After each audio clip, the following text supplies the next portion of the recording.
السلام عليكم ورحمة الله وبركاته. بسم الله والحمد لله والصلاة والسلام على رسول الله وأما بعد. Nshuti bavandimwe banyacyubahiro, dukomeje gahunda yacu cyangwa se ibikorwa bigomba kuturanga muri uku kwezi kwa Ramadani. Tukaba tugeze ku gikorwa cya 16 ku mwanya w'igitsina gabo ndetse n'icya 16 ku mwanya w'igitsina gore. Hari byinshi rero bagiye bahuriraho kubera ko ibadati haba ku muhungu cyangwa se ku mukobwa ni zimwe, usibye Allah izo yagiye agira itegeko ku mugabo, nko kuba umugabo yasarira ku musigiti, hanyuma umugore bikaba itegeko kuba yasarira imuhira. Allah subhanahu wa ta'ala aratubwira ati rero man amila salihan min dhakarin aw untha, uzakora ibikorwa byiza haba ku mugabo cyangwa se ku mudamu, falanuhiyannahu hayatan tayyiba, Allah aragaragaza ko azamuha ubuzima bwiza. Kubw'ibyo rero kurangwa n'ibikorwa byiza turi kugenda dushyiraho cyangwa se turi kugenda twibukiranya, ni garanti yuko Allah azaduha kubaho mu buzima bwiza. Dukomeje rero twihuse ku cya 13 umugabo agomba kurangwa nacyo muri Ramadan ndetse na nyuma yaho, ni kurangwa na qiyamul layli cyangwa se isengesho ry'ijoro. Nk'uko twaribonyeho rero ibyiza byaryo, umuntu urangwa naryo ko aba ari mu bantu beza, kandi umuntu urangwa naryo agira amahirwe yuko Allah amusubiza, kubera ko mu gicuku Allah Uwiteka subhanahu wa ta'ala aramanuka akabwira abagaragu baryamye, ninde unsabye muhe, ninde ushaka imbabazi ngo mubabarire. Ubw'ibyo rero inshallah muvandimwe mu Islam, ugomba kurangwa n'iki gikorwa cyo gusari ibihagararo bya nijoro. Dukomeje rero, umugabo nawe agomba kurangwa n'iduwa yo gusohoka mu rugo. Twabonye ibyiza byayo rero, no mu byiza byayo, mu gihe usohoka ugiye gushaka risiki, ugiye kwiga, ugomba kurangwa na ya duwa, bismillahi tawakkaltu ala Allahi wala hawla wala quwwata illa billah. Twabonye yuko abamalayika bahita baguha garanti yuko wamaze kubona uburinzi kuwiteka Allah subhanahu wa ta'ala ndetse n'umuyoboro. Kubw'ibyo rero nyamuneka nujya uva imuhira, nujya uva mu rugo rwawe, ntukibagirwe iyi duwa yo gusohoka mu rugo, bismillahi tawakkaltu ala Allahi wala hawla wala quwwata illa billah. Hanyuma ku cya 15 aho dusanga ko kuvuga subhanallah inshuro 100. Twabonye ibyiza byabyo rero, tubona ko Allah aguha ibyiza 1000, akakubarira ibyaha 1000 ndetse akanakubakira n'igiti mu ijuru. Hanyuma rero kurangwa na tahlil, la ilaha illa Allah wahdahu la sharika lahu, lahul mulku wa lahul hamdu wa huwa ala kulli shay'in qadir, inshuro 100 bifite ibyiza byinshi. Mu byiza byinshi rero tubonamo nuko Allah akubabarira ibyaha 100, akaguha ibyiza 100, ndetse anagaragaza yuko nta muntu ushobora kuzana ibyiza biruta nk'ibyo wabonye kuri uwo munsi, ndetse akakurinda na shayitani.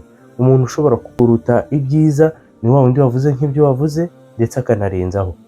Muvandimwe mu Islam rero, ugomba kurangwa n'iyi tahlil, uri mu nzira, uri mu kazi. Ntabwo ari ikintu gikomeye, ni ikintu kigaragara ku rurimi, kidasaba imbaraga, ariko gifite ibihembo bihambaye hano ku isi ndetse no ku munsi w'imperuka.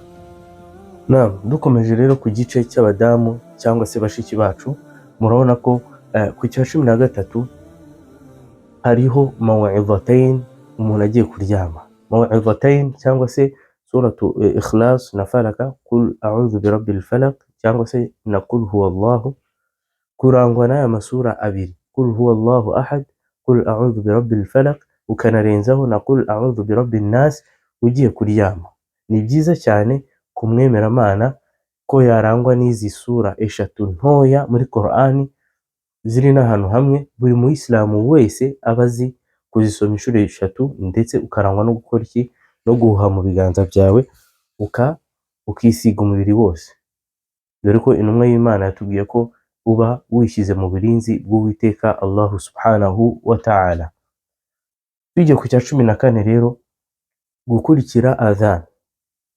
Gukurikira adhan, n'abadamu bagomba gukurikira adhan. Gukurikira adhan ni gute? Ni igihe muazin cyangwa se umuntu utora adhan dusanzwe tuzi mu Rwanda nka Bilal, iyo atoye adhan kuba wamwumviriza ugasubiramo nk'ibyo asubiyemo, wamara kubyumva ugasoma iduwa Allahumma rabba hadhihi da'wati tamma kugeza irangire.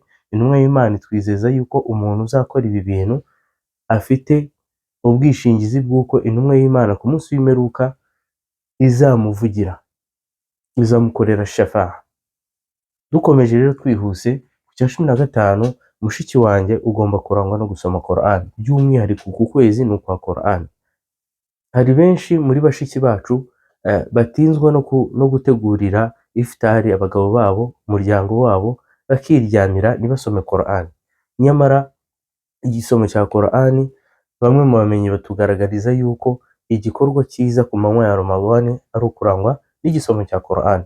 Mushiki wanjye rero ndagushishikariza yuko warangwa no gusoma Qur'an, ndetse na Ramadhan yarangira byibuze umunsi ntukire udasomye Qur'an, dore ko Qur'an izatuvugira ku munsi w'imperuka. Intumwa y'Imana iratubwira iti iqra'ul Qur'an, musome Qur'an, fa innahu ya'ti yawmal qiyamah, kubera ko Qur'an izaza ku munsi w'imperuka, shafi'an li ashabi, ari umuvugizi ku muntu wayisomaga. Kubw'ibyo rero ni byiza byinshi byo gusoma Qur'an, ndetse hari n'abazazamuka intera bitewe n'uko basomaga Qur'an. Ni byiza byinshi rero, ntago wakagombye kura mu bantu ba Qur'an, dore ko Allah yagaragaje ko ari abantu b'umwihariko b'Uwiteka Allah subhanahu wa ta'ala. Ku cya 16 rero, ku gice cy'abadamu turasangaho ayatul kursi umuntu agiye kuryama. Allahu la ilaha illa huwa al-hayyul qayyum. Iyi aya ni aya ihambaye muri Qur'an kuruta izindi. Yagiriwe inama n'umwe mu basahaba Allah amwishimire igihe shayitani yamubwiraga nurangwa n'iyi ayatul kursi ntago shayitani azigera gukoraho, azaguhunga. Biza kwemezwa n'intumwa y'Imana Muhammadin sallallahu alayhi wasallam, igaragaza yuko urugo rusomeyemo ayatul kursi, urugo rusomeyemo suratul Baqara, amashayitani cyangwa se ibintu by'amashitani birahunga muri urwo rugo. Kubw'ibyo rero muvanywe mu Islam, mushiki wanjye ugomba kurangwa na ayatul kursi ugiye kuryama. Naho ubutaha rero dukomeje kuri gahunda, akaba ari nazo za nyuma tuzasorezaho, bityo tukisanga muri ba bantu bakoze ibikorwa byiza cyane mu kwezi kwa Ramadhan ndetse na nyuma yaho. Dusaba Allah subhanahu wa ta'ala ko ibikorwa turi kurebera hamwe yaduha imbaraga zo kubikora, tukabikora kubera we, ndetse akazaduha n'ibyiza byabyo hano ku isi ndetse no ku munsi w'imperuka. Wabillahi tawfiq, wassalamu alaikum wa rahmatullahi wa barakatuh.